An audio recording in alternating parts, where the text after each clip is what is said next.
I think we're on. What's up, everybody? Welcome to Podcast Now. I am Alex, and I am joined by honestly, a legendary guest. We have Mr. RetroRaconteur here. He's literally, I don't even know how somebody can do Hogwarts Legacy content better as of right now. You Thank you, are sir. absolutely crushing it.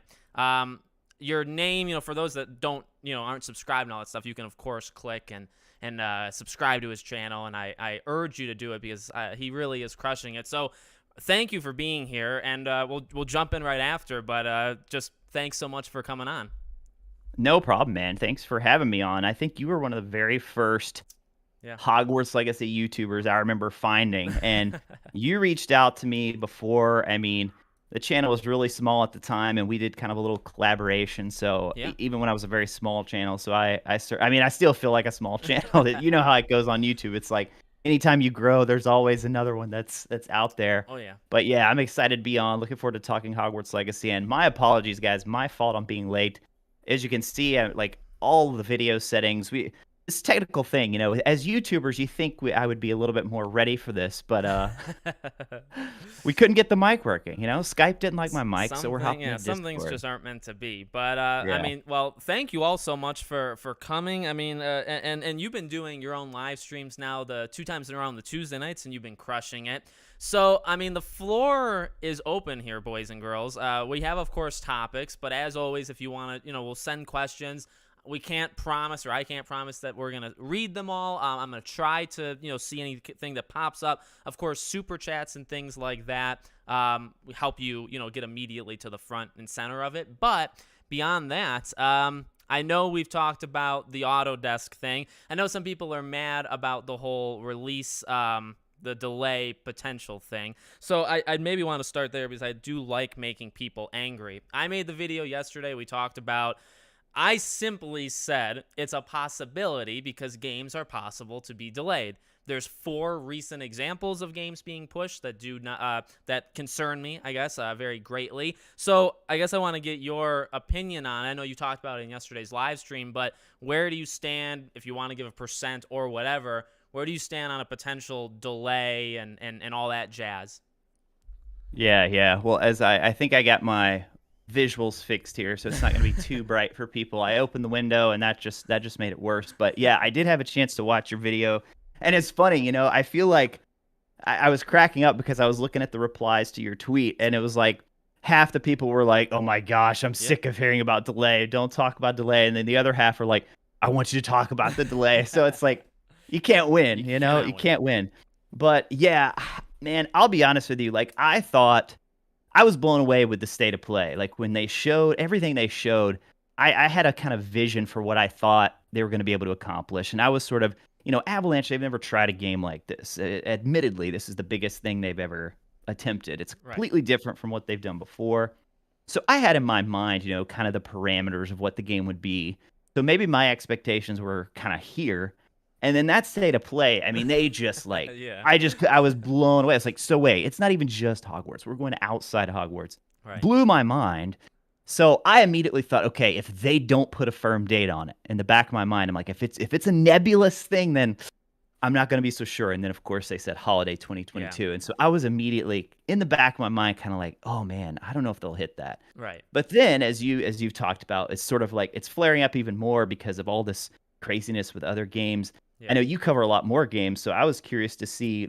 I did listen to your video, the Midnight Suns thing. Was that rumored at all? Were they having problems, or did that just kind of I drop think out it of was nowhere? delayed. It was delayed once already. It was supposed to come out in March, and then they delayed Gotcha. it. And I believe the first time they delayed it, or the only other time, they did not give a date, and then they did kind of later on. So, you, and Okay. again, like I said, you can look at these as individual issues. Like Midnight Suns, I'm sure, has issues that Hogwarts doesn't, and maybe vice versa. Like, I get Exactly. that.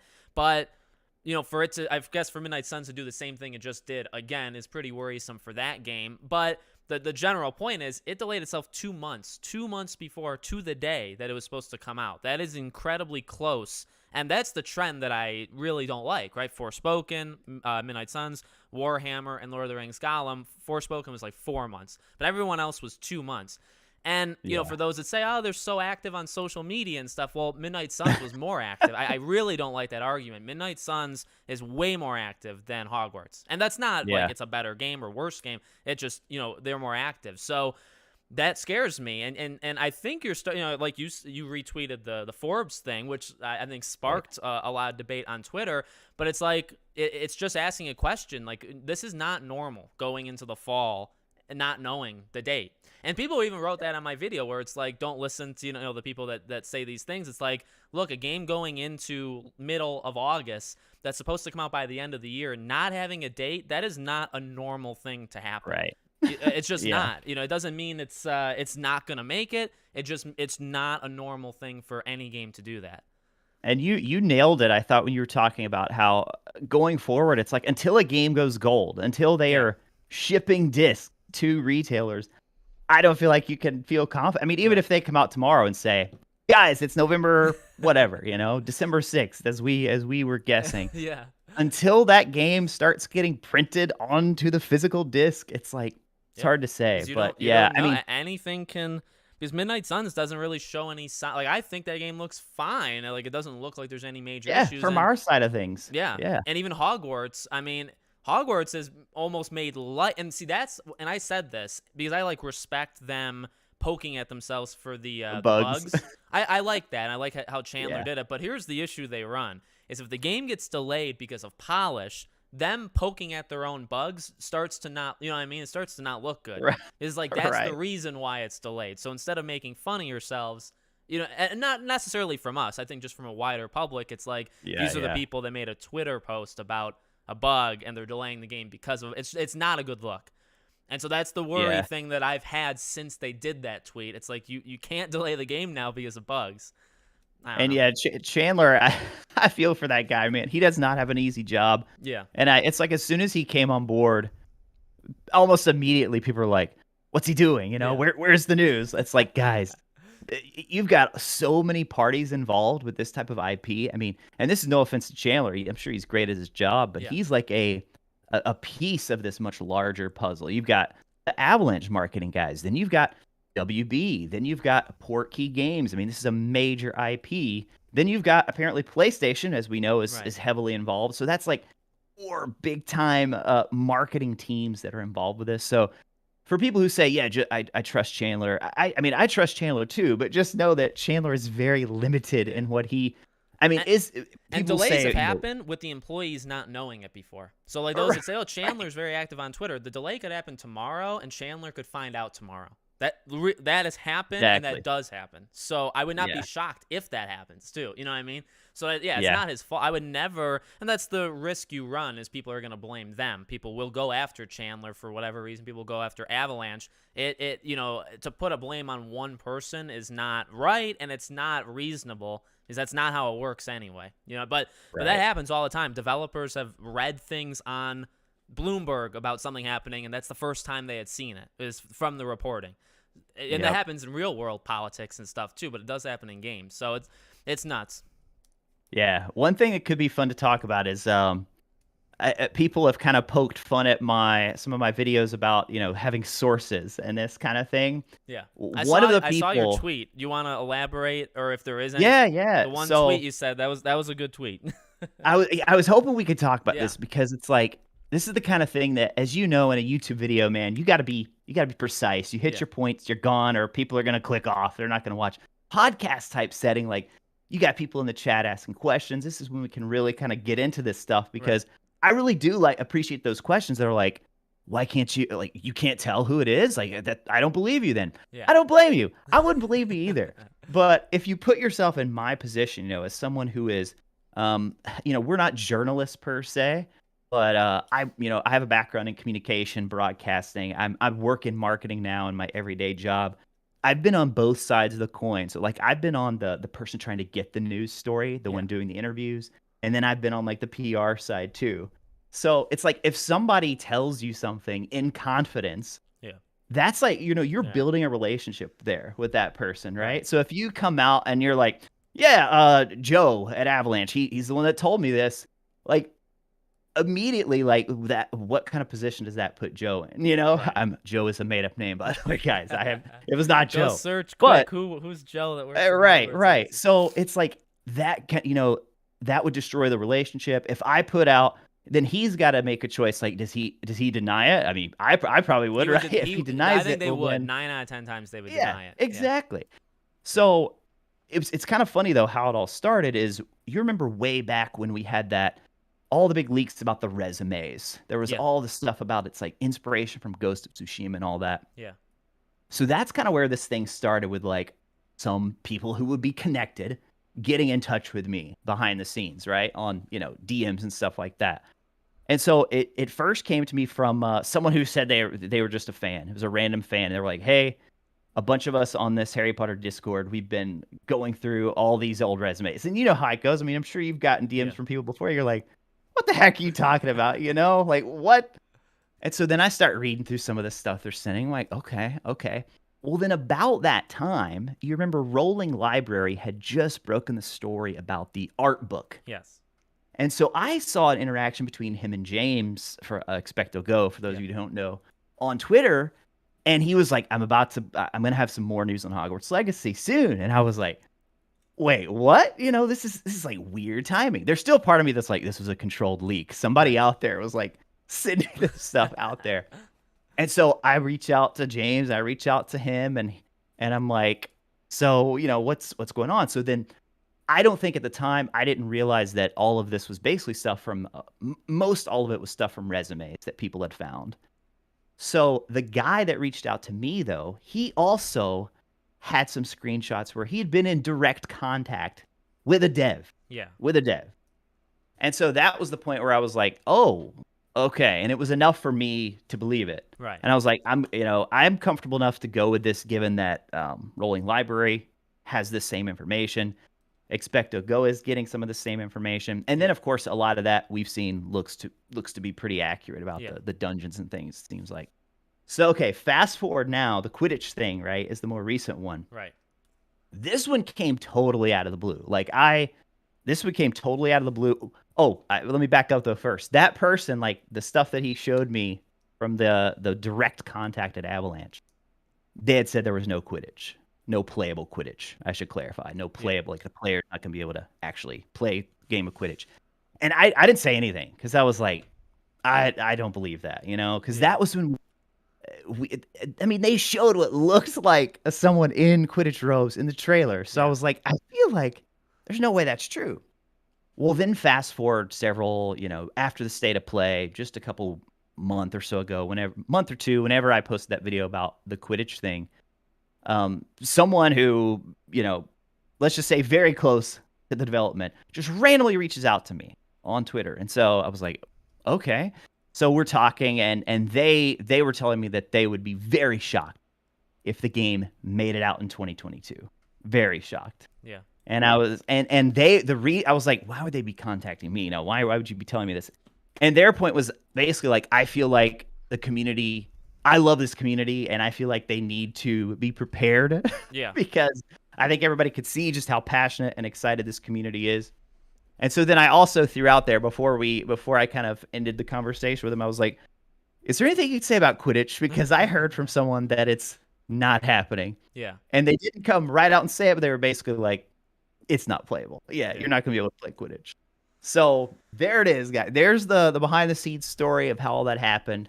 And I haven't heard anything else. So when people ask me, like, do you know anything else? No, that's it. Like, that's all the stuff I know.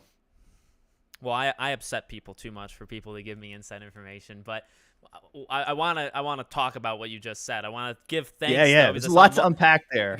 I want to thank Joe and Dylan, by the way, for becoming members. You guys rock, and I know you've been here for a while too, specifically Joe as well. I saw Craven Something Scary. What's up, Steven? But thank you all, every single one of you, whether you're a member, whether you're just here. Hitting the like button would obviously help. But no, thank you all so much for being here. Yeah, I don't want to say Alex was right. I will wait for the proper time but when it was shown at the state of play, I want to say I was one prominent name that said I don't like the odds because I think it could get delayed. I remember Troy didn't even agree with me saying that. people on Twitter didn't agree. I just remember that very clearly. So I would like to say, if that leaker of yours is right, or if it just doesn't end up happening, I was saying it back in March for those that want to, come at me with whatever they're going to come at me with. I mean, I don't want it to happen, but the thing with the whole, it would be shocking if it came out in 2022. The thing is, and I think you and I went back and forth on Twitter, the game, when you say holiday, only has a 4-week. I'm staying very strong on that 4-week span. It will not come out past December 15th ish. So if it doesn't come out the 6th, if they like Starfield or whatever the reasoning, when they did that state of play and they said holiday, if internally they had the calendar and they circled the 4 weeks and they said, this is our shot, this is where we want to be, but it could easily slip out, I would not be shocked at all if that's what they did. They wanted to hit it, and they also knew, but by saying holiday, you can change that to early 2023 like that. Very quickly and very easily you can do it. So, and I feel like they would get much more but what's the word? Do you think though that I really think the community would not like it, like more than an average game, not just because it's Hogwarts Legacy, but because of the delay, because of the poor communication for those 14 months, and because you already did this and you did it for a full year. I think if you delay it again, now ultimately I don't think it'll matter. I think the game will sell just as well. Like I've always been very strong on that, but people are gonna lay into them hard if the game gets delayed. In my opinion. I think so. I would love to know who all made the decision to come out and say 2021 initially, because there was no way. I mean, if they delayed that so early, he thought that they kind of did believe that, and that the stuff around the world, the like relocations and all that kind of stuff. So I don't fully buy that in the same way I don't buy when I've said this 1,000 times, when God of War Ragnarok was announced at the same PlayStation Showcase, and they said 2021. I literally made a video right after, and I said there's no way on this earth it's coming out in 2021. And I believe they did that not maliciously, but they knowingly lied. They said 2021 with no chance. Yeah. And now they said that's not true. They said they did believe it was. I don't believe them. I feel like it could be the same thing for Hogwarts. I don't know for sure though. Yeah, because I feel like if that delay had never happened, then they would have a little more leeway with fans, right? Like if they had never, if it was just, I don't know, if they'd never put that date on there. And then the game also has the problem, which I watched your interviews with Troy and how he talked about when the game leaked initially. Yeah. Because in people's mind, like in a lot of people's minds, it's like, okay, that was when the clock started ticking in our heads. When in reality, which was very we probably shouldn't have even known about it yet. Yeah. But I mean, it's a tough balance that they're going to have to strike. Maybe they're waiting until they can. I mean, to be clear, we're all speculating here, guys. This is all speculative territory. And even just to be clear, even the person that talked with me, it was not like a definite for sure. It was just like, I kind of feel like the fans should prepare that this is a possibility. Yeah. A strong possibility. Ultimately, I think that's just what talking helps, like you literally said, kind of like bracing. I don't think most normal, like even like the people that follow both of us, like they don't need brace. They don't need like their hand held like in that way. But I do think there's like a section of that this will crush them. And so at least talking about it, you know what I mean? Getting it where it's like, hey, I still don't think I put it at 10% that it gets delayed. So that, that can change as we go throughout the September 1st, I still really don't think happens. I think September 1st, at this point, could be the ASMR, because I don't know where the heck that thing is. So I feel like they could do that on September 1st, and I still think they're waiting for a Sony thing. That's been my go-to prediction for a while. Definitely agree on the Sony thing. The ASMR, I felt like that was they were telegraphing that, and then it just hasn't happened. So that was kind of weird. I think there's several. Seems like the low-hanging fruit, you know. Well, then Chandler talked about when the it's possible the floodgates, which would be fun for you and me, like the floodgates could open within a couple of weeks, like when that AutoDesk thing comes out too. But they almost like embraced the AutoDesk thing while also not. Like they took the chance to do the divination, like the tower and the ladder thing. But like Chandler made it sound like they were going to go more in depth than just that. And maybe that's still true, but like it didn't happen even like a day or two after he said it. So like the way they approached the Autodesk thing has been weird, I think, overall. But it's possible next week, which I imagine, it could be the time when the Autodesk thing goes up. Maybe that's when the floodgates open. But see, and I keep saying it, I don't know how like hamstrung they are by Sony. Like, what are they allowed to fully go into without Sony's presence? I don't Yeah. know. I mean, none of us actually know. Yeah. I can't remember if it was I saw a reply on one of it may have been your tweet where Troy was replying to someone about the Autodesk stuff, because I'm sure he loved seeing that, because Yeah. that was a lot of stuff that Yeah. he probably worked on, you know. But I think he replied to someone and said something to the effect of like, I think maybe the people looking into what did he call us? Like the people looking into all the little details that we may have found a little bit more than they Yeah. anticipated or Yeah. something like that. Well, people 'Cause, took like, my Chandler thing and they ran in a different direction but it was Twitter, so it's like people thought I was going after oh yeah, Chandler. yeah, I That did was see that. I talked to Chandler though, by the way, and we're all cool for the people that went after me. But yeah, that was the community overwhelmingly is amazing, and then there's some that are not so but they're not here. They're not here. Yeah, I don't know, but that ASMR thing, I imagine the next couple weeks, but like I said, maybe yet again they go into September. It I got really a is just question. about Sony's state of play or showcase if they do that in Yeah. September. But see, the rumor also could be that they don't do it in September, they do it in October. And I feel like if we have confirmation at any point in the next month that Sony's showcase is real, but it's not happening until October, Hogwarts is delayed. I'd say 100%. That would be my Yeah. risky, I guess, bet that I feel very good about. I just noticed your Thor hammer in the background. I love it. Oh, yeah, Who so needs can a God you of lift War it? Yeah. collector's edition? That thing was very expensive, and I didn't really want it. My wife wanted it, so there Oh it is. wow, that's awesome. Yeah, that's the thing. Well, Go ahead. I had a question for you, because in your last video you talked about how you're generally fine with delays, and as I get older, like I'm right there with you. You know, make it a better game. But I was driving home in the car yesterday. That's when I do a lot of my thinking and video planning on the way home from work. I'm like, all right, let's. And so I was just kind of thinking, you know, like, because there were a lot of people yesterday reacting on Twitter. Yeah. I wouldn't say melting down, but acting very, Getting disappointed. defensive like, about the possibility. Defensive would be Yeah. my word. Yeah. So it's like, what do you feel like in terms of like artists? There comes a point where it's like you do hit that point where you have to release it. You have to release it. I'm not saying we're at that point. There's a lot of stuff we can't see the behind the scenes. We can't see what state it's in. Yeah. But at what point? I feel like WB has been very gracious so far. Yeah. They're being like, make this game as good as you need. Take your time. Yeah. But then you got this new CEO coming in who's like, I'm not saying, before anybody freaks out, I'm not saying he's going to cancel the game. Yeah. Don't say that. It's not what I'm saying. But what if he comes in and he's like, what the heck's going on here? You guys got a month to finish this. Yeah. And then once that goes, you got a month to make any patches, and then we're done. No DLC, nothing. Right. So it's like, at what point when you're working on a game do you have to say, all right, guys, we got to hit this date? Yeah. And again, I'm not saying they're at that point, but because I'm always right. I've always been right there with you. It's like, take all the time you need. Right. Make the game as good as it can be. Right. But Well, there's I a think, point. Like Gotham Knights is at that point where it's like the game cannot get pushed, and it will not be. Yeah. Pushed. Like it needs to come out.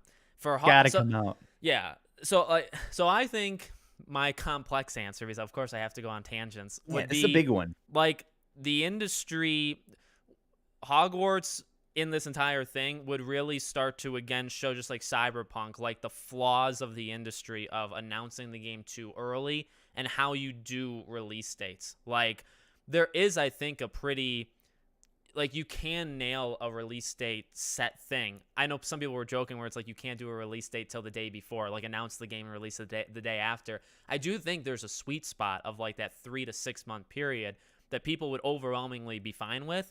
And I think the gaming industry gets very like antsy and does the thing where it does it 4 years before. And just the way that the spacing all works, they end up hurting themselves, even though delays overwhelmingly are good. You know, like you said, I mean, delays will help the game no matter what. But there is a point where delays hurt the overall image. And even like Cyberpunk, like you got to remember, like, so much of delays has been impacted by Cyberpunk. But you got to remember with Cyberpunk, the game looked awful to so many people because like it got delayed, I think, 4 times. So yes, could it have used a year and a half more? Yeah, just like Halo Infinite could have used a year and a half. But do you know how bad that continues to look? And then at some point, yeah, whether it's literally an executive saying, we're pulling the plug, you're releasing it, or simply like, hey, it's good enough. Like we can't keep taking image hits We have to put it out. Right. And that's the flaw with the gaming industry. The developers get too, or publishers, whoever it is, they get too antsy or too jumpy with it.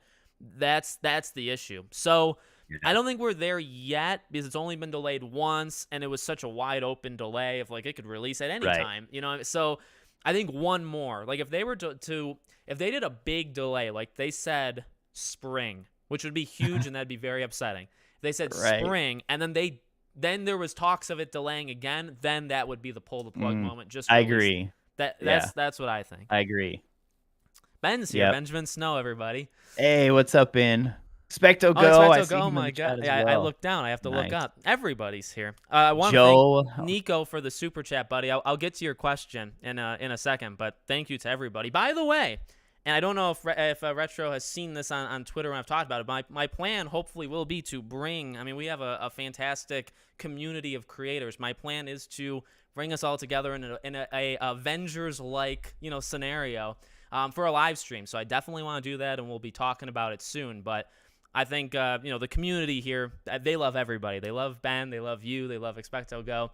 We're all in it together. Wife Wants a Wizard? He's great. Yeah. He's a great creator. He's commented on my stuff. I've asked him to come on. He never answers. So if you guys want to, don't spam, but if you want to get him to tell him that I've asked for him, be my guest. I've had some people who hopped in the chat last night asking for that. And I said, we're trying. Yeah. Coordinating schedule. I mean, a lot of us have families and wives and kids, so it's hard to coordinate. Zones. But we are, different. We are trying to make it happen. And then somebody made a comment like they were saying, "I always go to you. I only watch your Hogwarts Legacy videos." I'm like, no. I'm like, support the community because I feel like we're also we have kind of a different angle that we really take on a lot of this stuff. Yeah, so I think. I've seen your stuff about like Dara leaves and stuff, which I want to talk to you about after the live. I know you're very, I think, analytical, which I am too, behind the scenes with YouTube. But like you're crushing it with like the editing and just your style. Expecto Go is kind of to me, he's like the lore king. They know their stuff, and I've said it before. Like I get mad when people back in the day would say I've never read Harry Potter books. It's like that's a flat out lie. I have, but I'm not going to pretend like my lore knowledge is the same as yours or Ben's because it's not. I think my strength is gaming because I covered 3,000 other games. I can, you crank out so many videos. Yes. I'm like, how does he have the time for this? Too many. But so like you said though, I mean, we're all different. Like maybe somebody's more lore heavy. Maybe somebody focuses on comparisons with other games. Somebody could come up with a random theory that nobody else has thought of. I mean, there's a lot. And we're all different. I mean, we all talk different. We all kind of approach it differently. I mean, we're all together though, and I think I've said it before. I mean, I don't do it as kissing up to anybody, but everybody I've talked to, and you, like you said to me, you were the first Hogwarts creator I reached out to too. I'm a very secluded guy, but I reached out to you. I was like, you're killing it. I want to work. I want to do a collab with you. Yeah. And I'm very happy I made that decision all the way back then. Yeah, it was fun. You freaking crushed it, and you always have. And so everybody in this community. Going down the path of Kotaku and that we're all evil people, we are the nicest, or at least other people are the nicest groups that I've ever been a part of. So just to kind of throw that out there. Speaking of Ben too, man, shout out for that 1 million plus video. Yes, he had a Hogwarts video on the 4 houses, like when they were revealed. That video is now over 1 million views. We were chatting back and forth on that about and it goes about wide. That on Twitter. There's people that cover RPG game. Is it Andy Reloads? That's his name, yeah, right? Andy. Yep. I watched a couple of his videos when he shouted all 3 of us out in the same. I was like, wow, he does some incredible stuff. I mean, there's people. What's so cool about Hogwarts is like you have people like you. I would argue, right, that like your channel is it's not unfair to say your channel is dedicated to Harry Potter, Hogwarts, right? But then you also have people that are into RPG games, and Hogwarts is one, so they cover it. And I mean, it's such a huge game. And again, as I've said, these sites are in for a rude awakening if they think this game's going to fail, because this is one of the biggest games of any year that it wants to come out in. And I'm sorry, Kotaku, that's going to happen to you, but it is. Yeah, probably what a lot of people don't realize kind of on the behind the scenes is YouTube gives us so many tools so we can see what our viewers are watching. And so like I go on mine, podcast now, Expecto Go, Benjamin Snow, so we could see what our fans are interested in. So yeah, it's awesome. And I think there's there's one, I think it's TN2 or something like that. He's got Yes. Yep. multiple, Huge. millions of Yeah. subscribers. He's been covering Hogwarts Legacy too. So Yep. when I learned this about YouTube, this is like when things were, it's like a game changer for me because at first, when I first started out, there's that sense of competition, right? It's like, oh man, like Yeah. why is this guy getting so many more views? What can I do? But then when you realize how YouTube works, if Ben's video popping off and getting a million views is good for all of us. Right. Because guess what happens over on the right side of Ben's Yeah. video?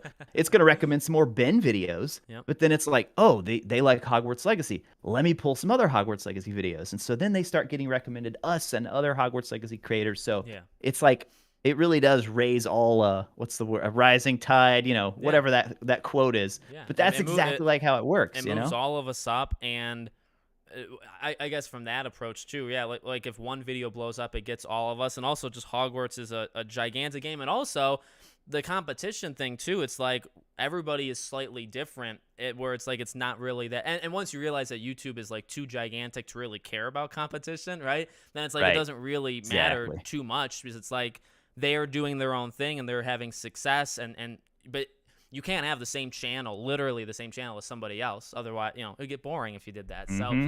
So, if you could approve a spin-off game to be released under Porky, this came from Nico Super Chat, what concept would you like to see most? So we did talk about this in past live streams, but I'll throw it to you. So another, another Wizarding World spin-off game. For me, it's Quidditch pretty easily. Yeah, Quidditch would be for sure. I think that would be one they would definitely want to look into. Everybody wants something multiplayer, as you well know from our comments. People want something that they can, do a cooperative mission with friends, whether that is Quidditch or whether that is, some sort of raid activity, something else. I mean, I would love to see somebody go back, whether it's Avalanche or someone else, and actually make games for all 7 books. Because those games, people have a lot of good memories on those old games. I'm not even saying remake those old games. I'm saying just like from the ground up, let's make a Harry Potter and the Philosopher's Stone. Let's make a Harry Potter and the Chamber of Secrets. Because as good visually as Hogwarts Legacy seems to work, like if that runs well and everything, that would be a great. I mean, you've got the castle already made. Yeah. And a lot of people say they'd like to do, different eras, which I would love that too. I'm such a big fan, but it's like, man, just give me 7 years of even if you want to do all 7 years, I mean, we'd be down for that. Like Lego Harry Potter, years 1 through 4, and then 5 through 7. I think I said it to Troy. Like, it's a good problem to have when people are saying, "I wish you could do Harry Potter in this like engine or with this like fundamental concept." And that's a good thing, to say. They basically because you have a free game idea whenever you want. Like, if you wanted to do any Harry Potter year. Or if I think doing all 7, that would be quite a task, honestly, in terms of just everything you have to do. But you could, or you could just pick and choose, or you could do. I mean, they could work with J.K. Rowling on doing like a Cursed Child, like that era, like them older. I mean, you could easily figure it out. So that's a very easy even fall. And I don't think they'd ever do it, to be honest, because that is a fallback where it's like you have that if you want it, but I think you could do so many other kind of unique things. But it's a good thing to fall back on. Hey, Alex, random question. Can you lift the hammer? No, I can. Well, I can lift that hammer, but I can't lift it, in real life. That one. Yeah. We always get so many. Everybody's talking to each other, which is good to see. And we always get so many comments that I can't really. I'm dying for a post. I know. It's like one thing I'm learning about live streaming more of a talk show, because I used to stream on Twitch for years, and just doing live streams is hard. It never went anywhere. I had like 5 viewers most of the time. But then, Hogwarts Legacy takes off. I start doing these live shows to get a good crowd. Yeah. One thing that's so difficult, it's like, and I watch James. He struggles with this too. It's like James is so organized. He's got his topics. Like, all right, here's our question of the day. Here's this, and inevitably you get like 5 great questions. Yeah. And so then we're just off on these tangents. So yeah, it's a careful balance. I was trying to catch up on some of the comments too, see what questions we have here. We can talk about I know we've all talked very in depth about the AutoDesk, and I'm sure we're not all done with it, either. But what's I'm gonna be talking about the Battle of Hogwarts in the future. Maybe just your overall thoughts for those that haven't seen your stuff. What'd you think of the AutoDesk or any bigger things that came out of it? Dude, that blew me away. I think we got Chandler Wood in the house too. What's up, Chandler? Maybe it was Chandler setting the expectations low, you know? So I mean, Don't I go had it back on and my listen to what we radar. said earlier. You may get mad at me. All love, Chandler, all love. But yeah, I guess I had my expectations low, and so I was watching James's Wizarding Wednesday because it Yeah. happened last Wednesday, and he was talking about how he was going to record it, and I was like, oh yeah, that's happening. Yeah. I should probably look and see if any news comes out of that. And then I didn't watch it live, but then I hopped online that evening and started seeing all the stuff coming out about it. I was like, oh my goodness. Yeah. And so I think Ben and I both, James hooked us up with the screen capture that he got of it. And then I went back and started watching. I was like, this is incredible. I can't believe. I mean, a lot of it's very technical, you know, for people who are making games. But man, I just have like watching that. I realized, I mean, I knew at my age, like all the games I played, I knew making video games was not easy. Yeah. But dude, like all the stuff they had to do with COVID, like I never even thought about the motion capture, like how to make people feel like Right. you're an actor, you know, and you're trying to act with somebody who's not even physically in the room with you. So they talked about that elaborate setup that they had to do. So it feels like that blew me away. And then of course I love like, you know, diving in for all the little Right. file names and trying to figure out which teachers. I think my next video is probably going to be on trying to pinpoint the different teachers. But yeah, the Battle of Hogwarts, that's another big one. Deathly Hallows, like why is a Deathly Hallows file name in here? Yeah, there was some interesting stuff with those file names, and then I mean, people were just very, very quick with just piecing everything. And again, it's like I do wonder because it's like I don't know. Because I asked Troy once, I was like, "Do you think like the people like us, even that do like detective work and honestly do it too much, I mean, because we're obsessed, like, do they get almost upset that we found this stuff?" Because I think some developers would. They want to be in control of telling us things, not us spoiling it, you know, for them. And he basically said anything that comes out is fair game. So like us finding out the year like 30 seconds after the state of play ended, like that was fair game because that was in it. But I do wonder like that. But like the Autodesk is for a niche group. It's supposed to be for like business owners and, you know, tech people, and yet fans, you know, and I was in it too. You know, like other people were in it. I was cracking up. Did you see the chat like and during the Autodesk thing of all the? It was like I think a lot of like them Harry. weren't real. Like none of us really should have been there. Can we be real? A lot of us should not have been allowed in. But they let us in anyway, which we appreciate. But and then like the speed at which people did stuff. But I do wonder with that because it's like I don't know. Because again, that goes back to the whole like, oh, I was bashing Chandler even though I wasn't. Like I know he's talked about big things, but I get the sense that they really hoped that not a lot of anything. Because now people are really starting to like put things together where it's like you can maybe figure out the plot from different parts of this. This Battle of Hogwarts thing could literally be the last quest of the game for all we know. We're getting professor names. Like, we may now know the headmaster. Like, we're figuring a lot of stuff out that I highly doubt they wanted us to figure out at this point in the game. Could be. That's my belief. Yeah. I mean, it very well could be. I'll say as someone who grew up, like, I grew up watching the Harry Potter fandom grow into what it was. So I made a recent video where I talked about like some people were making fun of me for basically dating myself when I said I read Harry Potter in 7th grade. I'm like, yeah, 7th grade. I want people to know that I read it long before it blew up into a phenomenon. Yeah. But I think Avalanche, I think Chandler, I think a lot of the guys that work at Avalanche, they probably know this, but I think they need to lean into that sort of rabid fandom because that is what helped Harry Potter become what it was. I mean, I was listening to multiple podcasts before, like, you know, nowadays everybody has a podcast, but there was Mugglecast, there was Pottercast. They were two of the biggest Harry Potter fan sites. There were books that fans wrote predicting what was going to happen. I mean, that was like the rise of these fan message boards and fan theories. So they should go all in on embracing that. And I mean, to be honest, like everything that happened in book 7, the vast majority of people predicted, with the exception of like the Deathly Hallows, because that was a concept we didn't really have yet. Yeah. But like spoilers for Harry Potter book 7, guys, if any of you haven't read it yet, but like Snape, you know, being in love with Lily, people predicted that. Snape being a double agent, people predicted that. So it was like pretty much all the big theories, you know, people had predicted at some point. So I think lean into it, embrace it, and just enjoy the rabid fandom Yeah. that comes with it, because those are people who will, be Well, there to that's your support. do or die. That's your main group, and then and that and it's your main group in a different way than like most like rabid fan bases where like this is a gigantic, as I keep saying, these are people that do not own consoles. These are people that will find a console to play it on or go to their friend's house or whatever. Like that's your main group, which is normally not how games work, right? Like you think of The Last of Us. The Last of Us's main group would not have been people that don't own a console yet, right? Like Right, no game right. should be that. But Hogwarts can be because it's Harry Potter. I mean, that's literally what it is, and that's why it's so big. So yeah, I mean, those are the people you go for, and then you let everybody else cry about it as you have done that, and that's all you do. And I credit you for talking a lot about the. I mean, I probably should have had it on my radar, but I feel like you were one of the first ones who was saying, "Look, there are going to be so many people playing this game."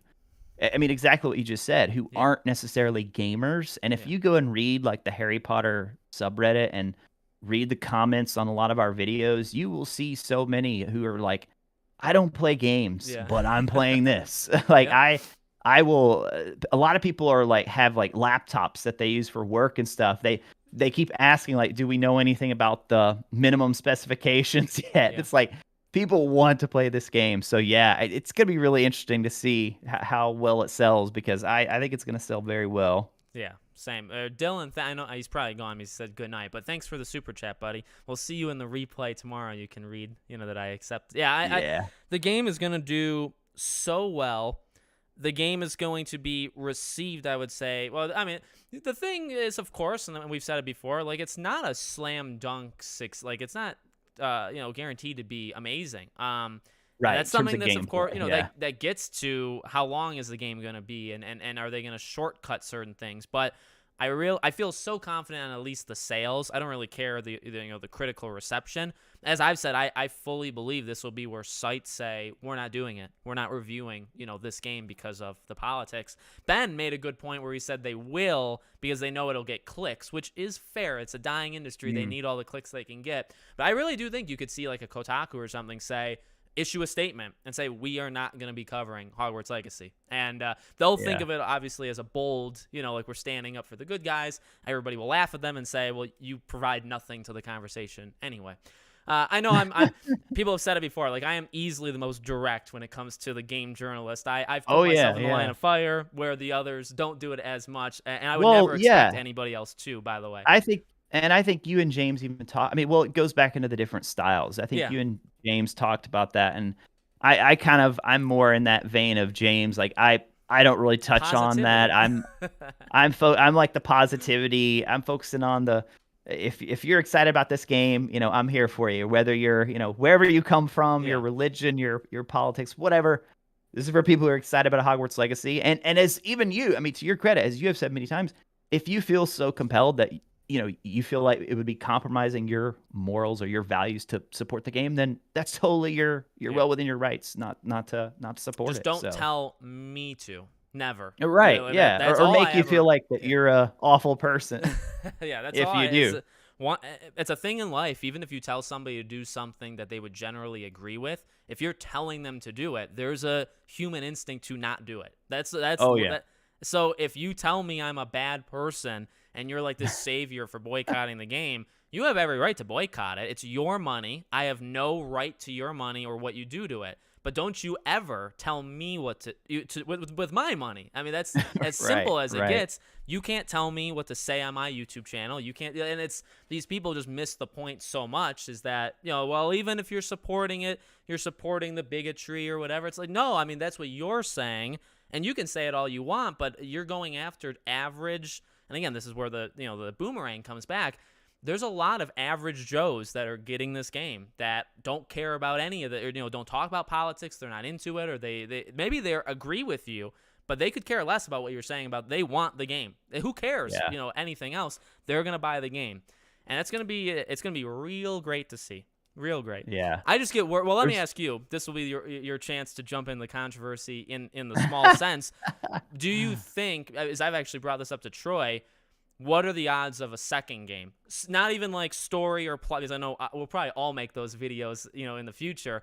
But what do you Oh think, yeah, like in yeah. terms of them taking those hits. I mean, they canceled Troy. You could say that. They've gone after this game. Do you think maybe like Warner Bros. Or Discovery like goes to them and says, hey, it was an amazing game. It sold really well. It did really well. But we can't take the political Twitter hits. So we're not going to let you make a second Hogwarts. Like, you know what I mean? Do you think that that would happen? Or you think they'd be safe?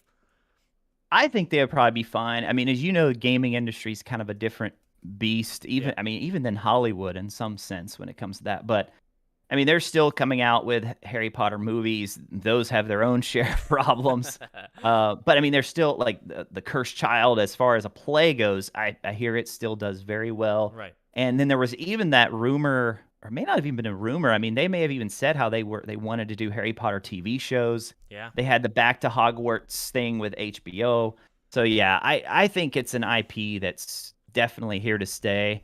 And it sounded like I know that's what they like the most, and this really makes money, so, like a lot. Yeah. And that's where the movies start to falter. Is like, well, they don't really make they don't really make that much money. So then you have not a lot of money, the Johnny Depp stuff, all that stuff, and then you also have J.K. Rowling and that behind the scenes, and that just spells trouble with the game. I mean, you can then the Ezra Miller. I know you love tweeting about him.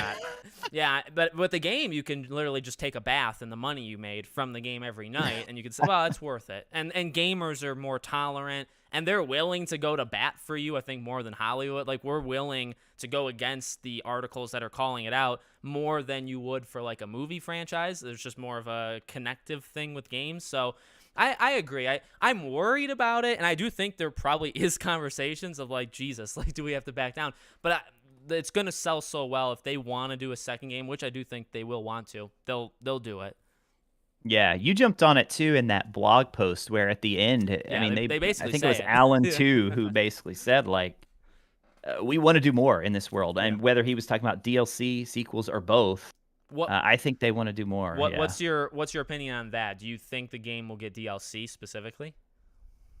I do, and it goes back to a lot of things, but I feel like a lot of us have talked about this too with like a community manager. Traditionally, you think about hiring of a community manager for a game that's multiplayer, that's going to have this ongoing player base, that they're sort of the representative who, like, when there are patch notes for this character's been buffed, they're kind of the person that acts as they're listening to the fans. So I'm like, I feel like they've got to have some sort of ongoing plan for a couple of years at least, to where they're going to have updates and stuff, because I mean, otherwise, unless Chandler's there as kind of just like a marketing role, but then like what after Hogwarts Legacy comes out and they put out a few patches, like then what does his role do from there, if there's no DLC? Yeah, no, you're right. It's more online orient. I mean, I think back to like I don't remember their names, which hurts the thing, but like the great community managers like Star Wars Battlefront 2, like the EA, and he was like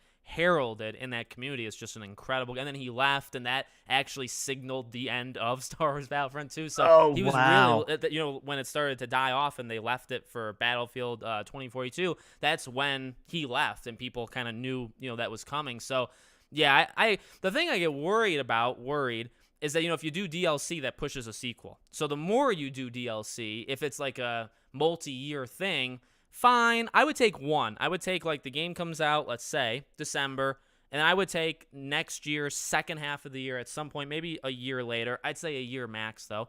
You come out with a big DLC that's, 10, 15 out, like a Witcher thing, and then you call it, and then you move on to, the next game. The longer you make DLC and the bigger the DLC is, that's phenomenal, but you're also not making largely, you're not making the second game. That would be my only, and again, it's a concern it's not really, because we're still getting part of a new game. So it's good in that way, but then you're not innovating massively. That would be the opposite side. Yeah. Thank you, Expecto Go Buddy, by the way, and Zach Morris. Smash the like. Q&A, what 4 spells are you adding to your HUD first? Oh, my God. Say what you're about to say, and then we'll go over the spell thing. What were we talking about? Jeez, I already forgot. We were talking DLC. about DLC stuff. So it's like whenever Chandler was first hired, I think that was when there were still a lot of rumors, like, is it going to have some form of multiplayer or not? And so when they hired him, I was like, that could be an indication that, it's going to have some form of multiplayer, and then there was all that stuff about WB being committed to live service games as a service, that sort of thing. But yeah, I mean, this is set up perfectly. I tend to believe the game's only going to be one year. It's going to be a one school year. Okay, It's yeah. set up perfectly if they have the opportunity for DLC. It could be like a summer mission, and then the next game is your 6th year. It like leads into your 6th year. I mean, it's set up perfectly if they want to do it for 3 games. Yep, that's a real good. I was thinking about that because and we've had the discussion of when you do an open world game and you end it, where do you end it? And the easy answer, based off history, is you end it at the very like if you want to keep playing when the game's over, you put it right before the final mission. So the final mission is Battle of Hogwarts, and you start where you can walk to it and activate it, do it again, or you can do it. So I like that. So if that happens, like in June. Like you said, you do a DLC for that summer, and then you set up. That's where the next. Horizon has a history of their DLCs openly just setting up the next game. That's what Horizon Zero Dawn. I haven't did. played the new one yet. I need to. Zero Dawn. It set up a sequel, but the DLC literally threw it in your face. This is the villain. This is the arc, and then the next game continued it. So the DLC for that was very instrumental, really. In terms of power. Mass Effect has had big DLCs, that have been big deals, I guess, overall. What do you think about the spell thing? Firstly, let me get your, because I think I assume you've talked about it, but 4 spells, right? So for everybody, of course, I'm sure you guys are all aware, the 4 spells in the bottom right. What do you think about? Like, do you think there's going to be a wheel? My personal belief is there's going to be like a wheel with like 20 spells, and you're going to be able to like map them, but you're going to always be able to carry around every spell you learn because it doesn't really make sense to only know 4 spells at once. So how do you think the spells are going to work? Yep, almost exactly like you just said. As you know, I've been playing and tweeting about Ratchet and Clank. I don't know if you played the newest one, but it's exactly that. There's so many weapons in that game, right? But you have access to them all at once. You pull up the spell wheel, but then you can also map them to the D-pad. Yeah. I think that makes a lot of sense because whatever it is, it's got to be something that the way they're sort of cycling between these spells, it happens so quick that there's got to be a quick access for them. I will say it seems like a Pugno is mapped to R1 always because that's the one that we see like on screen and you can hear the character, a Pugno, and the barrel pops up and flies. Yeah. So it's like, is that always mapped to R1? Is that just how they set it up for this? Can it be a different button? Or is it just like in its own category of being because I think they say in the trailer, they talk about how that one, basically that it's not necessarily a counter, but it opens enemies up to a counter. So it's like a stun and then you can counter after that. Right. But that's one of my top questions is how the whole spell system is going to work. I think I would Andy love to know Reload that. said the thing because he's a big Assassin's Creed. He covers a lot of Assassin's Creed, and I didn't even think of it. Assassin's Creed has the double. Like this is very Dead by Daylight, and also Assassin's Creed stole from Dead by Daylight. But Assassin's Creed, I think Valhalla is the one that there's a left one of 4 and a right one of 4. So there's actually 8 ongoing. To me, and once he said that, I started to think it has to be 8. We've seen 4, but I really think there's got to be 8 because, like you just said, how fast you switch spells more than 4 spells is too fast to open up a wheel and like swap them out mid. Right. There has to be 8. Or at least more than 4 because they're just going like one thing, then another, then another. It's too quick to only have 4. Yeah. If we're going to talk specific spells like James was asking, I would just put Stupefy on all 4. That would be my answer. Just like Harry. They got to have Flipendo in there, at least as an Easter egg. You got to give us Flipendo. Yeah. But I'm really hoping for the Patronus Charm. Expelliarmus, that's like a good go-to. You got to have Expelliarmus. Yeah. That's probably my favorite shot of the whole trailer is when they have that knight that's got the sword and he's like, Expelliarmus, a Pugno. And then the sword just breaks up the knight. Oh, because I was like, that shows me the possibilities of what all you guys could do with this combat. I don't know the names, but there's definitely one for fire. I think they should. Yeah, Incendio. Yeah. I'd like that. I'd like any water kind of spell. Again, my lore, me not knowing anything is showing now, but anything with water would be something. What do you think about Aguamenti for the water? What is it? Yeah. It's called Aguamenti. Aguamenti. Okay, I'll practice. Yeah, it's like the one they use to like fill up a goblet, Aguamenti. Yeah. What do you think about the ancient magic, because ancient magic seems like that power up thing that you can only use once Yeah. every like 3 minutes, like that kind of thing. So I've thought about that one a lot. And if you listen to the way that I can't remember the lady's name now, but the lady she's a Ravenclaw, she talks in the little Yeah, directors yeah, after the state of play, they had the thing with the developers. And she talks about Hogwarts being like the stronghold of ancient magic right. and how our character has the ability to like sense and detect. Yeah, And then she says, and maybe even use. So I think our power is like a form of detection of some sort. We see the character like touch that wall, yeah, that kind of like a brick or like cobblestone wall, yeah, and it just sort of goes, it like just turns into the stone instead. So I think Ranrock is after us because I think we're gonna go to these various dungeons that are hidden in places like Gringotts, in places like wherever, any other sort of cave or things like that you can think of. Maybe there's one under Hogwarts.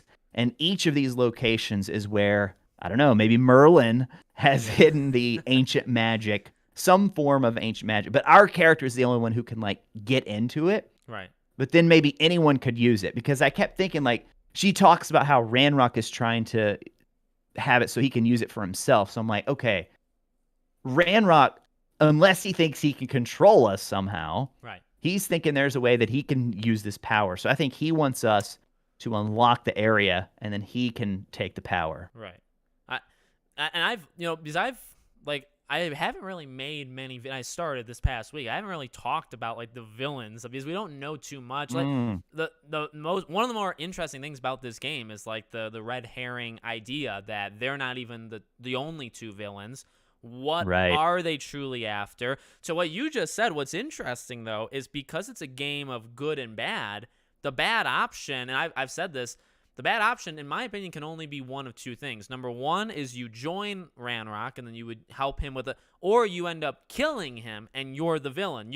You are the third. So who's the third villain, this mysterious third villain in the game? It's you. Because you can be bad and you're easily going to be more powerful than both of them, Rookwood and Ranrock, by the end of the game. So that's an interesting one. Now, what do you...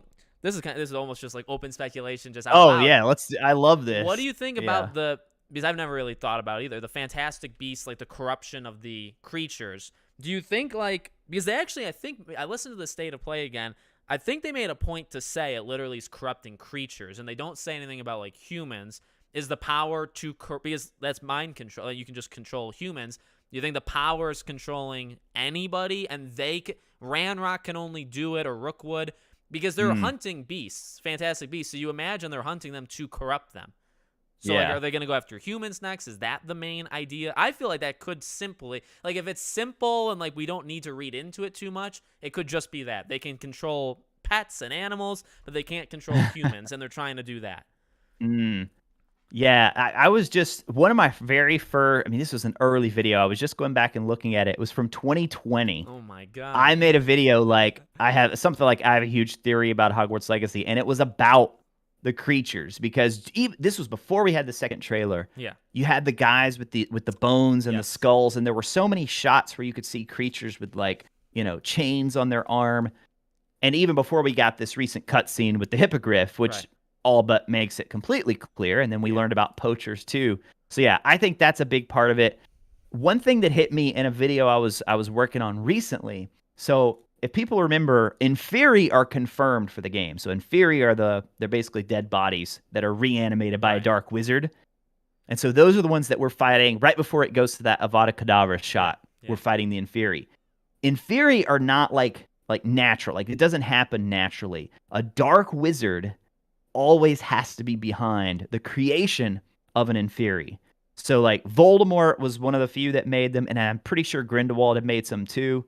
So it's like, it has to be a pretty powerful dark wizard. I don't think it can be Ranrock. Maybe, we don't know a ton about goblin magic. Right. It could be Rookwood, but I don't know. I sort of feel like Rookwood is going to be more of a... He seems like he's clueless in that scene with Ranrock. He's just like... He's just trying to help Ranrock. He's a yeah, exactly. Yeah. Yeah. No, I'm with you. He comes across as like a villain that is going to be one-upped by somebody else at some point. Right. Like, that's just how he is, and maybe that's too labeling him. But yeah, that's there's so many things about the trailer. I like that idea. So many. what about the Merlin Morgana? Because the thing is, can we make like every theory work? Like, can you have the theory of like trying to bring back, you know what I mean? It's like we've all talked about different parts Tie of it it. all together. Yeah, can you have like corruption of creatures, and they're also trying to corrupt humans, and they're using you? Can you use that with also like they're trying to bring Morgana back, or Merlin, or Merlin's ancient magic set off the stuff that created your character's magic, which let Ranrock know about the, like, can all of those happen, or you think it has to be like a subsect, of it? Ooh, I think a lot of them could happen because we Yeah. do see. You were saying like it's so far we've only seen creatures with the Yes. corruption, and that's true. Except for like we also see goblins, which Yes. according to like in the Yes. Fantastic Beasts, they're considered like sentient beings. So they're like above. They're not in the beast Yeah. class. They kind of have they were recognized by wizards. But there's this And whole can thing he about do that goblin because he rights. has part of the magic, so he's like almost experimenting on his own kind, but he can't do wizards yet. Like that's the jump Yeah, he could wants be to. working up to it. Yeah, Because that's then we I see that. truly I feel like that's gotta be at least, and like the Merlin thing can still, that can be like the big reveal, like that's the main plot or the main like villain arc thing, like that's above it. I think generally starting the game it's gonna be like they're going after creatures. That's not good, right? They're kind of like there's this Right. goblin rebellion. You're gonna feel bad for them because of equal rights, but Ranrock is really using that to try to take over whatever. And then they can introduce, like, they're trying to corrupt everybody, not just creatures and goblins, and so they're using you. And then there could be something else where it's like you're causing almost a bigger deal than you should, and that's going to open Yeah. up a Merlin kind of like subplot. Yeah, you're right. I mean, there are definitely ways of making it one thing first, and then you introduce something bigger right after it. See, this is where it gets me so excited too, because first of all, The Witcher in terms of like storytelling, I mean that's Yeah. I don't think we should like hold that against Hogwarts Legacy if it doesn't hit that standard. But I mean, you think about the level of storytelling in The Witcher, you like have side quests that Yeah. feel like full blown. I mean, that could be a whole game. I mean, Right. everybody always talks about the Bloody Baron. Yeah. Ironically, Yep. there's a Bloody Baron in Harry Potter too. But like if they could even come close to capturing that level of like having multiple storylines that we Yeah. get interested in, we know Natsai has this, or Natty, as she was called in that recent clip that we saw. We know that she has there's something she's seeking justice for. Yeah. Then you have Sebastian, who there's this family curse. Then they talk about Poppy with the magical creature. So like they could all have their own little pieces of the story that Yep. maybe it doesn't have to come to one big head at the very end of like it was Right. all leading to this, but Right. they all could have their own little thing that is Well, kind of rewarding on and, their own. and that's what I think is so special about, like, so I've been going through backlog and I've been doing like video game essays on some of the games I have gone back, and so I did Days Gone, which I never fully beat, but I played it twice. I Oh, did yeah, Days I saw Gone. you were replaying it, right? Yeah, and I did AC. I'm doing right now, I'm probably like 20-25 hours in Assassin's Creed Origins. And the thing I think with Hogwarts, because like there's a lot of games, Witcher really is like the gold standard of like there is no weak side quest. There's no side quest that's like 5 minutes Right. where it was lazily done. Like each one is really trying. And when you play, not to single it out, because I actually think Origins and Days Gone are good games, there is a lot of like rinse and repeat side quests. There's quests that I'll literally just Yeah. check my phone, like when they're talking, when they're doing the dialogue to set up the quest. I could Right. care less what it is.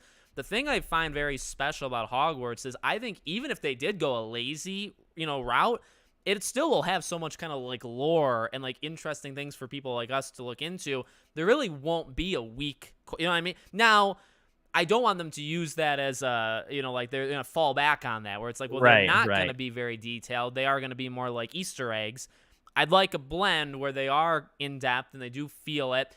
And I guess in a way, I would get worried just because this is their first time. Again, the whole like it's not a slam dunk thing does come in with things like this. They've never done a game like this before. Like they've not. Like, I know Troy really has pumped up the team and how they definitely are like lore heavy and they're like fan heavy, and that's really good. I actually don't want any other kind of group of people working on a game.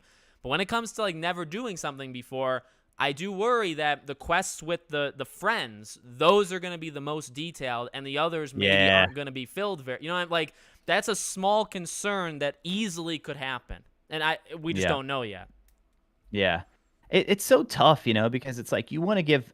I mean, we have developers all the time who come out of nowhere and make amazing Yeah. games. You want to give Avalanche the benefit of the doubt, but at the same time, I'm right there with you in that, we just have to speak the facts and say it's the most ambitious thing Avalanche has ever done. Yeah. And all I could say, a lot of people after we saw the trailer, and I wouldn't say this for like the real fans of the game, but some people who may be casually interested would be like, I'm sure it's going to play terrible, or it's probably, this Well, there this is is not worry going to about play the well. stiffness. That like generally that is Yeah. something I think. Now I like it. I actually really because it's a I don't know. I think Expecto Go maybe says more of like a dance, like doing spells is more of a dance. I mean, when you think of Harry Potter, you think of stiff movements and they pause and they do something. I think the game perfectly captures how spell casting is.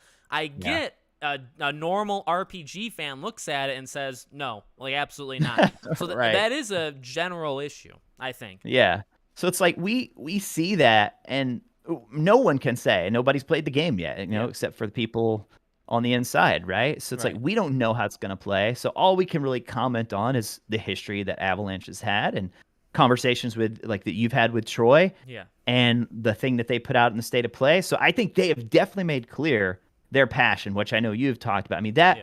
I don't think anyone would deny that. But in Right. terms of like their history making this game, they got a lot to prove. And I think they would admit we've got a lot to prove with taking on a game like this to see, how good can we make it, right? How do you think the game starts? This has been something I don't really know how many people have talked about it. And also thinking about like the AutoDesk and even like in the state of play when Ranrock like deflects Fig's thing back at them. Do you think Yeah. that's the begin? I almost sense that's the beginning of the game. I think it's very close. Yep. Yeah. How do you think? What do you think is the event that you survive? Has anybody ever asked you that? I I've don't never know been if I asked have that answered question. I that don't even know how to anywhere, answer it. actually. Yeah. I mean, we could pretty much rule out Avada Kedavra because that would, obviously be too similar to Harry, and he's in his story, he's the only one who has survived it, so they Right. wouldn't do that. Some people have said like a goblin attack. Some people have speculated the obscurial thing, but I think that was a thing that was kind of convoluted in Fantastic Beast. I Yeah. don't think they would go there. I think it'll be something to do with this ancient magic, and like maybe we cause something to happen Yeah. that maybe kills our parents or kills whoever we are living with. Because we know we can see Thestrals, so they're gonna have to experience death. They'll have to set that up early on. But then, and it's like Fig is the one showing you around, so they've got to set up this. There's a reason that like apparently nobody else is our connection to the wizarding world. It's this Fig guy is the one who Right, yeah. maybe we're related to him. Who knows? But yeah, I do think that's very close to the beginning of the game, and I think because in every shot they've shown of like the character creator, Yeah. the character is always wearing like that light brown kind of jacket. Right. And then that's what we see them wearing when they're with Fig in what I think is Gringotts, and Ranrock comes out and does the spell thing. So it's like maybe we'll get like a cutscene to open the game that sets up what our character survives. Right. And then it will lead into, that create a character would have to come and I was before just that. so here's the thing. It Yeah. depends on the game, but I can think of examples where a game could easily give you a cut. So like maybe this almost pushes, okay, if the character creation isn't the literal first thing you see with your eyes, then there's only a couple things you can do. You have to have it be a scene where your character is not the character of the Not present visible. game. Yeah. Or not visible, the back of it, or a kid or a baby. Is if it happens to a baby, it's generic, and then once the cutscene happens, that I didn't sets think up, and about you get the tag, and it's Hogwarts Legacy, and the beautiful music is playing. Then it goes to the character creation.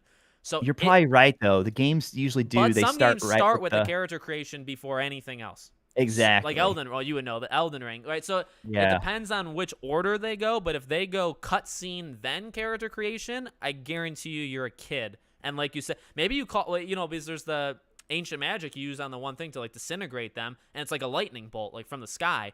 It's possible you do that to like your own house or something and kill everybody except for you. Like you could do that as a baby.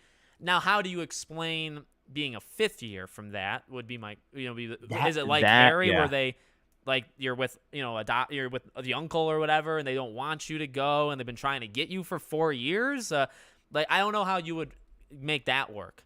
Maybe you would have, or maybe you'd be 13, 14 years old, 12, whatever, 11, I think is what, your first year, right? So maybe like 12, 13, and something happens then, and then you get recruited for like the next school year, but then the cutscene can't come first because you would look the same. It's weird. I We never know went in the rabbit hole.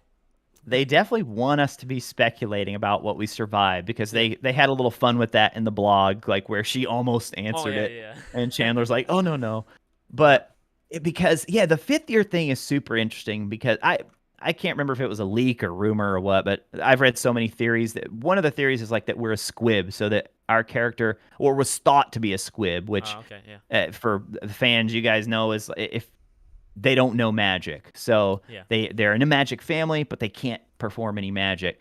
So then what would happen to sort of cause this latent ancient magic to show up? Right. That could kind of be the inciting event, which I don't know how you feel about this. I feel like the shot where they talk about our character having to catch up Yes. because we're starting as a fifth year, I feel like that pretty much confirms that we're not doing any magic. Like our character did not do magic before Hogwarts. Maybe we're aware of the world, but Right. I don't think it's like we've been practicing at home or went to another school. Right. Well, Expecto Ghost, I always like the idea of creating your character on the carriage, looking at your reflection in the window. Think that works with first-person games like Fallout. I don't think it would work for this. I like that idea, but I think it depends on the nature of the camera of the game. That would be my opinion on that. I like that idea. Yeah, it's tough. Yeah, I guess too, a thing you have to balance with these kind of games is like you probably, like you said, you're not really going to know almost anything going into the game, and it's like you have a lot of ground to cover. So how long are you going to keep us at like 0 power versus moving up? And it's not one of those games like God of War where you can start powerful and just get even more powerful. You're going to start, I would Right. assume, relatively weak or nothing, and then you're eventually going to get very good by the end of the game. Yeah. Looks like you got a super chat from Yes, CW there. Bedtime, awesome stuff, y'all. And chat, you guys are fun too. Good night. Thank you, buddy. Thank you. I know he jumps around on Twitter too. I know he follows all of you guys. So Yeah, man. yeah. He's always showing support for us on Twitter and such. A lot of names. We share the diehard Hogwarts group goes everywhere. Oh yeah. Exactly. Yeah, the fifth year thing though, we were talking earlier about the combat. I feel like if I had to break down like what are the biggest things, if I could have any question like answered, I think you kind of hit the nail on the head where I'd love to just see a mission because that would tell us so much, right? Yeah. If they just show like here's how you get the quest, here's how you go and do your quest, that's it. Yeah. But if I had to break it down even more, I think combat would be number one, followed very closely by classes. I can't wait to see how they handle that because people have strong opinions on that. What's James yours? and What's Sue yours? were. Do you think it's going to be scheduled? How often will you go to them? I think it's going to have to be something like Persona That's 4, what I Persona said. 5. I said Persona. Persona's tough because Persona is so often. And I said, like, my opinion on it is, like, these are all going to be, I would assume, pretty in-depth cutscenes. So I don't think they're going to expect you to go to the same class, like, 20 times. Like, I figure, maybe, like, 6 to 8. You couldn't have that many cutscenes. You can't have that many cuts. I mean, literally. Across all the classes. Yeah, right. It's literally a time management thing, which is, it's tough. You can almost call them on that immediately just because of how that's games, how they work. But I imagine, because my approach to it is like they focus so much on classes. Like they really want, the classes are a big part, like the school classes are a big part of this game. So yeah, but I don't think it'll be scheduled. I just don't know if like an in-game clock is gonna. I know like Bully and I know, like games do it, but I don't think they will, because then you run the risk, and we've talked about it with Ben and Expect, like skipping classes, which I like the mechanic of, but I know it introduces right? a lot of, can you sneak out at night? Can you skip classes? What do you do in the classes? Do you get a quiz like Persona? I mean, I think you and I are on the same page with knowing Persona. Persona is an amazing game. Everybody should play Yeah, love it. It's a rabbit hole that I do think is limited by just how they've created the game, personally. Yeah. But it's so interesting to see what they could do. I mean, if you look at the old Harry Potter games, they had like the whole. You just go in. They're just like, okay, you've got a challenge room, and you go into this, and you have to go and find the spell that you're trying to learn. So that's one way to do it. And then remember the PC game had where you like trace the spell. But it's like, yeah, people really want that sense of being able to go back to a class and like to Right. feel that sense of like keep getting better and improving on something. Because James and Sue were kind of having a little back and forth. Yeah. For those of you who don't He know, said that he Sue. said Sue had me sleeping on the couch after discussing / arguing our thoughts on classes. Oh, that's Thanks, right. Dark I Nightmare and saw that Zachary, by the way. Thanks, guys. Nice. But yeah, Sue was very much of the opinion that she's like, I don't want to feel pressure of like, I want to just be able to go roam Hogwarts, which so many Right. people want to do, right? Right. So it's like, and then how I haven't even thought about like weekends. Like, how are you gonna handle weekends? Or is there just like certain days? Like the idea of doing 1 year sounds good, but like if you do a class every day, now you have to go through like 200 days. So you have to think about how they're going to jump around. I've defaulted to like literally Harry Potter. Like they're going to classes daily, but they're skipping like Exactly. it's only like 4 Yeah. or 5 times. That's honestly what I think you'll end up doing, and you'll have also you have to think about this. There's is there 5 confirmed classes as of now, and there's probably going to be like 6 or 7 in total. You can't Sounds go to about right. Yeah. you can't go to all of them at the same time.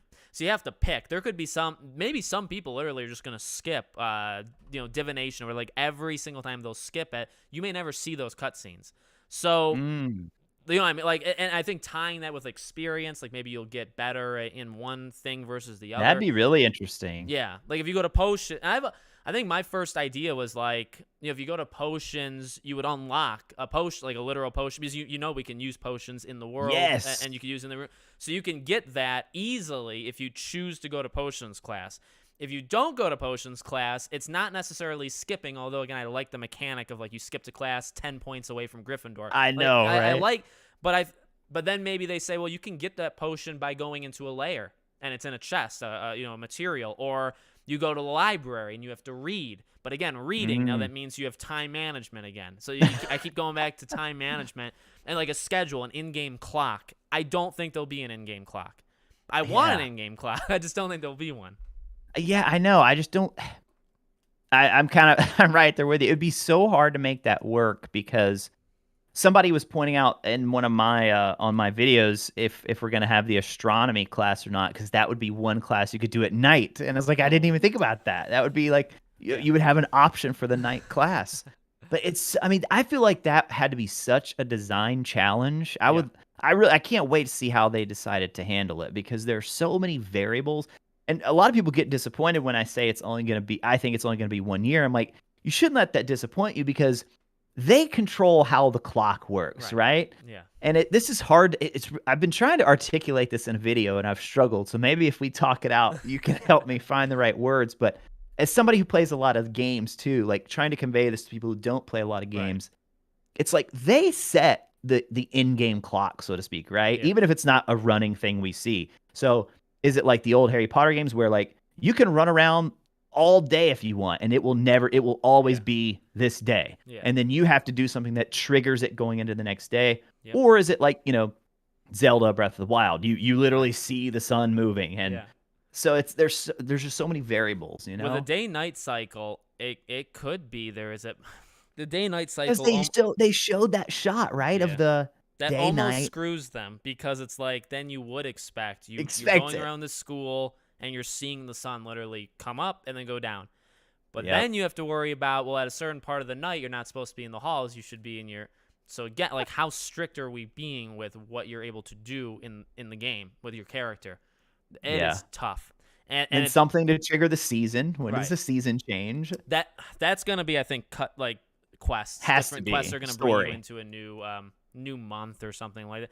Yeah, I don't look at the 1 year. If it's 1 year, then I'm pretty sure then they've set it up where they'll do years 5, 6, 7, 1, 2, 3 in a game. So like a trilogy. Yeah. If they don't do 1 year, then that throws it off. But if they do, and yeah, I don't really. I mean, you could have a 60-hour game and have it be one school year. It doesn't really be or 3. Yeah, depending on how they set it up, right? If it's 3 years, and I've said it before, if it's 3 years, that's a lot of skipping. You have to jump a lot, multiple times. You're gonna like, how many years does Persona do? Because they do multiple school years, right? Persona 5. Well, Persona 5 specifically is just 1. Just Um, one.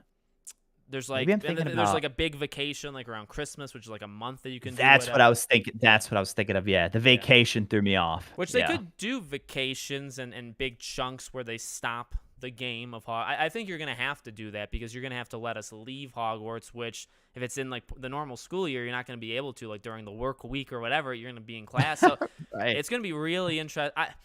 I feel like they'll jump because then they're able to tell you go to the classes, but pick a class. You're not going to be able to go to all 5. Pick one, and you're going to gain stats because you went, but you're not going to gain stats of the others. But you're going to be able to do that 12 times in the game. So you can plan out where you go to each class, twice, and then so you can. I think they're going to do that, and then there'll also be times you could leave and go to Hogsmeade and stuff.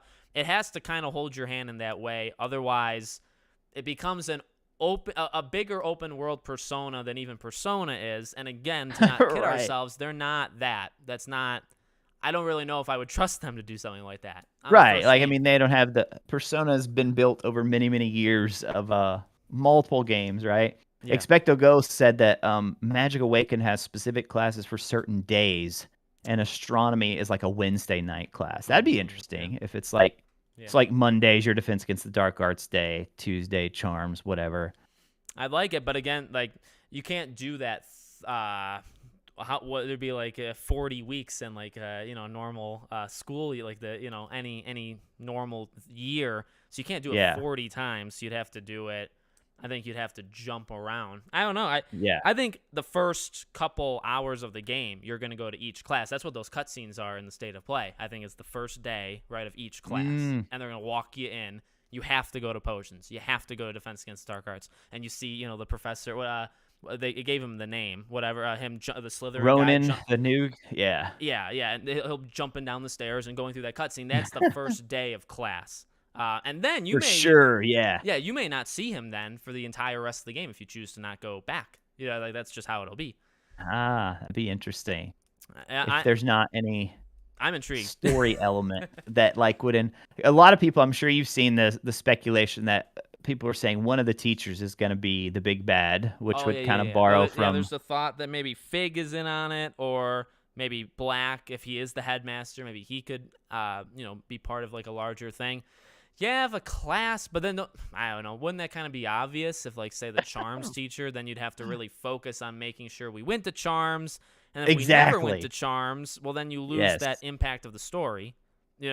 So I don't think it can be one of the normal classes. I think it has to be Fig because he's a different level. You interact with him outside of that, clearly. You'll have quests where you'll probably go. He'll be like a Dumbledore with Harry, how you kind of like go off on like field trips with them, like on time to time. But he's not going to teach you, like in a general class setting. That's what Fig is in this game. I don't know. Yeah. I don't think he'll be the villain though. He seems like that moral. I know. I feel like we've come full circle with that one. It's like people are like, we started with, Fig is your ally, and then all the months go by, and people are like, Fig is the villain. Now we're kind of coming back to where, nah, that's too obvious. It's not Fig. I feel like he's that moral compass that's going to help you get into Hogwarts and that kind of like liaison kind of thing. I don't think he'll end up. Maybe it's possible, but. Ben was asking about the Defense Against the Dark Arts being cursed. I don't think it was cursed until Tom Riddle. Right. I think he's the one who cursed it, I believe. So it should be a Defense Against the Dark Arts professor for multiple years unless they, I don't know, decide to leave or something. Yeah. What if classes aren't required, but they can train skills? Yeah, that's what I was saying. You would gain XP or you would get an extra spell if you went to Defense Against the Dark Arts that you would not get if you didn't go to that class. You'd have to earn it some other way. You could still get it. You can't lock it off. You can't, specifically for like a spell, you can't lock off a spell if you only go to a class. I think that would just make people mad. Maybe they especially if it's needed for like gameplay progression, like you got to get the spell to if you need it to get somewhere in the game, then that's very poor development. That's planning, or however you want to say it. So do you think that I think you might have mentioned this in video. Do you think that recent cutscene does that confirm jumping for sure, or could it be like a Zelda style, like the old like Ocarina, where you would just walk up, you press up, and then they would jump? Or does it actually confirm like there's a jump button, that we'll be able to use? Oh man, well because it's such a weird thing, right? Like we haven't seen a character jump. Only Hogwarts jump. fans could talk about a jump button, right? It's like, but like like Days Gone has horrible jumping. Like you can literally leap off the ground, but there are scenes in the game because they all kind of borrow where they will boost people up. Like Last of Us is kind of the one that started it, or I think Yep. Uncharted really, where you would do the hand thing. So it could be something like that where you can literally lift off the ground, but only specific sequences in the game will you be able to get up on large platforms. Yeah. Like the cutscene makes it seem like you're literally just gonna go up and start jumping on. Right. But like, what if you have to do a spell that like just knocks a lever on the door? Oh my god, a ladder, yeah, Yeah, like ladder falls or down. literally like there's a lever on the other side and it's pulled this way, and you have to just do a spell, knock it the other way, and the gates open. Is it that kind of detective work where you're gonna have to like find the missing thing or the thing that's wrong, and then use a spell to change that thing, or can you literally parkour, do stuff like that? I don't. It definitely looks like you're gonna be able to start climbing up stuff, but obviously that's not. Looks like that's the not bots confirmed. have arrived. I love tried the to report bots. them, I see like if to you let- maybe you can block them. Yeah, I did. Yeah, and then we got the I mean, we definitely know, like we saw that, so that confirms that at the very least we're going to be doing some form of climbing. Yeah. And then we got the scene with the divination classroom, the little tweet. Right. So and we saw is the ladder ladder. coming Yeah. down. So we're at least, I mean, climbing confirmed, guys. You heard it Yeah, here. you've got to be able to Take press it a to the button bank. and they'll climb up or climb. That's you don't do that. You don't have a ladder in your game unless you can climb up. Otherwise, that'd be pretty dumb. Yeah, and again, I've said it before. Maybe we can even end on this. Like, that's a very special thing with Hogwarts fans and just the community that, like, again, like seriously, jump button, swimming. Like for me, swimming, I made a whole video on swimming. Dude. Like, nobody should be doing this. Another big one for any normal game. But like we are, because we're so into it. That small things like this kind of set us off in a positive way. So, man, I hope they stick the landing because they've already won. They don't really need to sell it on anybody. Like that's the crazy thing with this game is like you don't even necessarily need word of mouth because it's going to sell so well at launch. Of course you do, because if the game is really bad and everybody buys it and then everybody's complaining about it, you will kill the sales. Long term, yeah. You'll stop it long term. So I really do hope they stick the landing because they have a bigger than usual first push of people buying the game. Bigger than like 95%, like God of War may be able to compete, like stuff like that. But besides huge juggernaut games, it's going to beat most games in terms of that initial wave. And then it just has to be a good, at least a good game, like a 7 out of 10, 8 out of 10 kind of thing. And it'll do just fine. Yep. I mean, and even Paul Tassi in that Forbes article, the fact that he lumped it in with the 3 biggest heavy hitters of the year, Call of Duty, Pokemon, and God of War. And he was like, the only other big one we don't know about is Hogwarts Legacy. I mean, so that should tell you right there. I mean, Paul, he knows his stuff. He does cover a lot in the game industry. But the fact that he's even lumping it in there, I mean, it's big time. But I love the swimming thing. The reason that one is so intriguing to me is because you have all the stuff around Hogwarts with the Black Lake. Yeah. And there was a giant squid, of course, in Harry Potter's day, and people are like, it wouldn't be the same giant squid, but maybe there are other giant squids. And then you had all the mer people, which we saw in Goblet of Fire when Harry Joe does the had task out, and that's he's here, and he underwater. pointed out on Twitter the diving board thing too. Right. Interesting. Yeah, in the prefect's bathroom. Yep. I've always assumed you don't dive in the game because I feel like you would have showed that off. But at the same time, going back to replay like Assassin's Creed has kind of opened my eyes where it's like, no, you could do it because like you can go underwater in AC Origins, and it's like I don't recall that being a big push of the game. Of like my main thing with Hogwarts is like they haven't really emphasized swimming mechanics. Horizon did, and obviously Horizon, a huge part of the second game is underwater. But you could it just wouldn't be like the greatest thing of all time. It wouldn't be like all their energy went to it, much like Assassin's Creed Origins. You can go underwater, and there's wildlife, swimming, but it's not like incredible. It's just, it exists, though. You can do it. That kind of mind where it's like, yeah, they could do it. They could throw it in. I've never been opposed to it. I definitely want it. I just don't know if they would actually do it. Yeah, like how much resources should you devote to that? Just the idea of if swimming. it's not going to be a key part of the game. Because you could maybe go on top of the water, and some games do that. Some games you'll die if you get too, like Red Dead, you'll get too deep and you would die. So, or I think Days Gone even does that as well. So yeah, it depends on I guess how much time they devoted to that. Well, let me hand it to you for anything, any last thoughts to either the chat or on the game itself, and we'll start wrapping it up. Oh, wow, yeah, I can't like, dude, time goes by so fast when you're talking, like, a good conversation, talking Hogwarts Legacy. Let's see, I'm trying to think if there's any other big things I wanted to talk about. At this point, I'm kinda just waiting for that probably the PlayStation announcement. I feel like whenever Yeah. we find out what they're doing, that's probably gonna be the next big thing that we Right. get. 'Cause, So it do you seems think like we get a they release date on Return to Hogwarts Day, or you think it has to be a PlayStation thing? Well, I mean, people have pointed out they do kinda have a nice little I was pulling up my calendar here. Like, it seems like Thursday is their day right now, Right. and so September 1st falls on a Thursday, but I think that's more of a coincidence than anything. I think they might do something special, something fun on Back to Hogwarts The Day, issue but, is Last of Us Part 1, the remake, is the 2nd, is the day after. So I don't know uh, if you would do a showcase the day before it. yeah, I don't think so either. 'Cause I definitely think it's Sony seems to have this on Yeah. lockdown when it comes to marketing. I mean, Yeah. anytime anything big comes out, it is through them. I think well, I guess Chandler really he kinda gave us a hint when they He said talked end of about summer. the yeah, that and then after this Autodesk thing, he talked about the character creator, how we're gonna do a full I Yeah. can't remember his exact wording, but something about like a more full reveal, Yeah, and we'll see that including last showing that tab. final Yeah. yeah, Yeah. the final tab.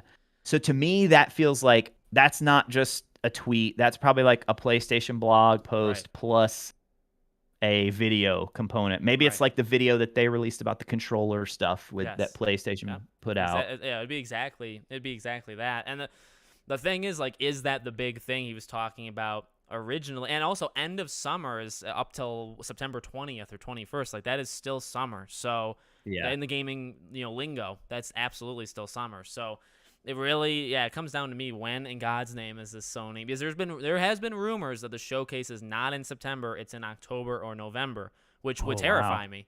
Because again, if that happens, Hogwarts is not, unless of course they do it on their own and they do a PlayStation blog with it. But there's been Yeah. no signal to me that something as big as a release date would happen through that. Although it's possible. Gotham Knights said the release date by a tweet. They literally just posted a tweet. Here's the date. They went dark like for a month after. It was the weirdest, dumbest, and yet like I respect them for doing it. It's kind Yeah, of like a yeah. mic drop. It made no sense to do it, but they did it anyway. So weirder things have happened, I guess, is what my point is. Yeah. It looks like you got a super chat and a shout out request there. Oh, Chloe Morris, my 7-year-old daughter. She would. Oh, well. Thank you, Zach, by the way, for all the support you've given. And Chloe, you got yourself quite the dad there. And I hope you convince her to play Hogwarts. Maybe she's too young.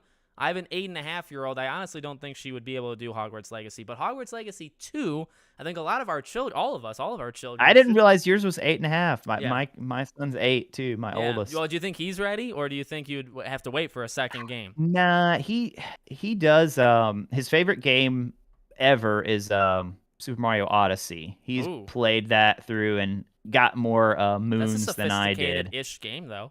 It's not. Yeah, It's yeah. not bad. That's probably in terms of like gameplay. Yeah. He can handle that no problem. And then he loved Animal Crossing, and then now he and my 4-year-old play a ton of the Lego games. Yes. They love the Lego Yeah. games. Hogwarts would be, just a little bit step up from the Legos and the Minecrafts of the world that a lot of the children play. But maybe they can Yep. hang in there. We'll see how it's gonna be a game for a lot of people. I don't know, maybe 10 and under would maybe be that cutoff. But well, guys, I want to thank all of you in the chat, all the members and the super chats. You guys freaking rock. I want to thank RetroRaconteur again. I mean, the longest time thank guy you. that we've talked to, or that I've talked to on the channel for Hogwarts Legacy. So thank you so much for being here. As I've said, because I saw other people ask this, because I said, Ben was here and Expecto Go. We're in the works. I want to get, like I said in the beginning of this live stream, like an Avengers-like thing. I want to get everybody together. I think it makes sense for what we've been doing with these kind of interview things. So we're definitely going to try to work on that. But again, shout out to Retro. All his stuff is in the description. Check his channel out. I don't think you need that, because I think a lot of people, already know. And like I said, man, your stuff crushes it. And I mean, you are Thank the you, man. Hogwarts Legacy. YouTube loves you. I think you understand YouTube, and YouTube understands you, which is a good mix. I'm trying to. Yeah, I'm trying to. But thank you so much for being here, man. I appreciate it.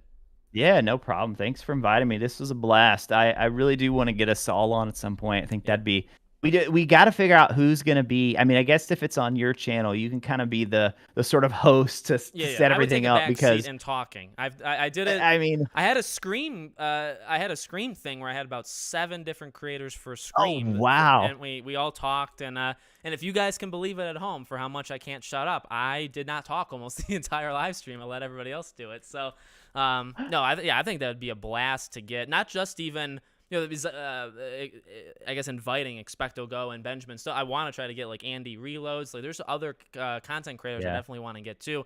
I want to make this thing as big as we can get it. Of course, like we said earlier, families and time zones and days. It is very hard to get everybody. It's yeah, not You know, easy. it's hard to get people together, but we're gonna try our best. I So, just saw oh, go Expecto ahead. Go said he has an 8-year-old as well. That's Look at that. crazy. We What a all weird, three of yeah. us with 8-year-olds. The age is all aligned. All right, guys. Thank you so much for watching. We'll be back, both of us. You can check out both our channels for Hogwarts Legacy videos. I know RetroRaconteur has been doing live streams every Tuesday. Who crushes it too? So Yeah, go. hope to stick with it. Yeah. So go support him, and we'll be back with more live streams as well very, very soon. Okay.